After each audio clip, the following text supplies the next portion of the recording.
So Samsung has just dropped its latest flagships for 2023 with the brand new Samsung Galaxy S23, the S23 Plus, and the S23 Ultra, along with some new Galaxy books that are honestly really intriguing because they're some of the best laptop displays that I have ever seen. It's an OLED display to be precise, and it's right up there with Apple's mini LED on the MacBook Pros. But before we get into all of that, I'll have chapters below so you can skip around if you want to, but please like and subscribe if you end up liking this video. But the most important thing I'd want you to do right now is let me know in the comment section what you think of these devices from Samsung.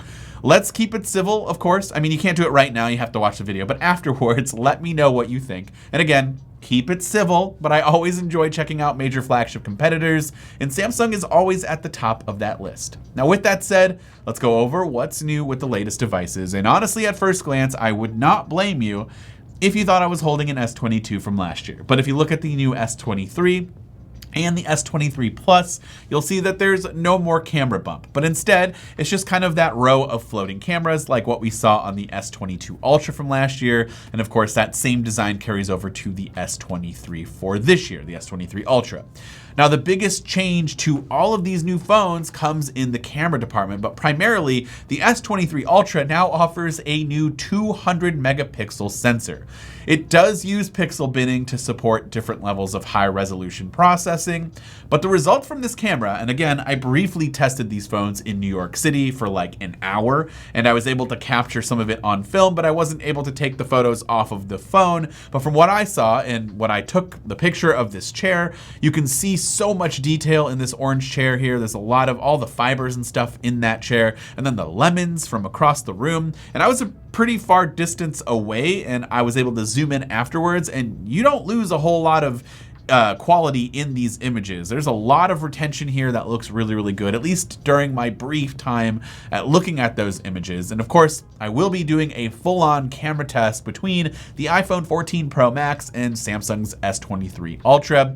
And so, please be sure to subscribe so you don't miss that video. But again, I was pretty impressed at a lot of these pictures that I was getting, especially with that 200 megapixel sensor. Samsung is also offering that expert RAW mode again that enables DSLR style image shooting and editing in RAW and JPEG, but this year you can shoot those images at 50 megapixels RAW instead of the previous 12 megapixels that you got on the S22. And that's standard across the lineup and not limited to the Ultra. And it's intriguing because, well, Apple offers 48 megapixel RAW photos, and this is 50. And so it's pretty comparable. And again, something that I do want to test.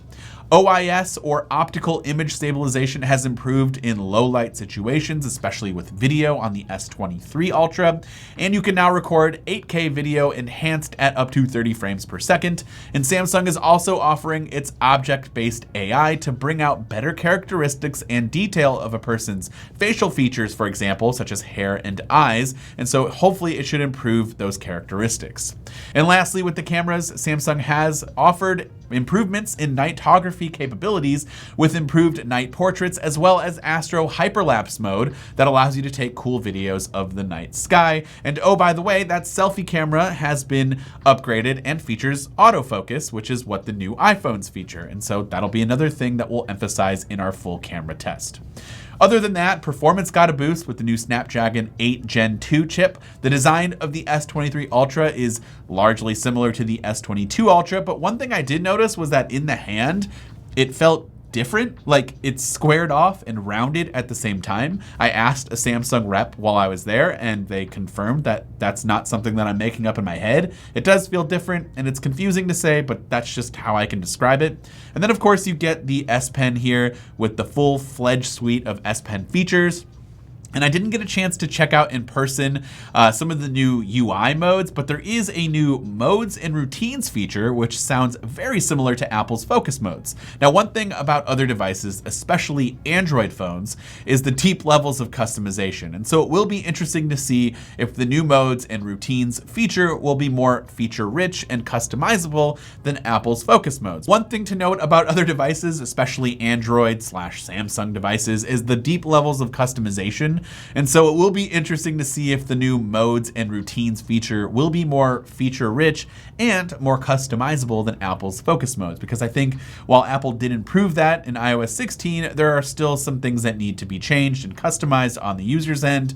And so I can't wait to check it out and kind of put it up against each other and see which focus mode or modes and routines is better. Now, there were also a few other Galaxy books announced today. Like I said at the beginning of this video, there was one that could flex itself into 360 degrees, all the way into this gigantic tablet that of course takes advantage and uses an S Pen.